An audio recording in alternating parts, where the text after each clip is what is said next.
You ask Tiger to solve. This deals with linear equations with one unknown. The final result is j equals -7/2. Let's solve it step by step. Simplify the expression. Expand the parentheses. Simplify the arithmetic. Group all constants on the right side of the equation. Add 7 to both sides. Simplify the arithmetic.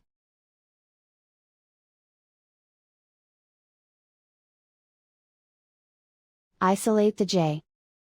Divide both sides by -2. Cancel out the negatives.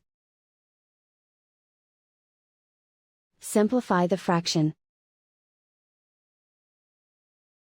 Move the negative sign from the denominator to the numerator. And so the final result is j equals -7/2.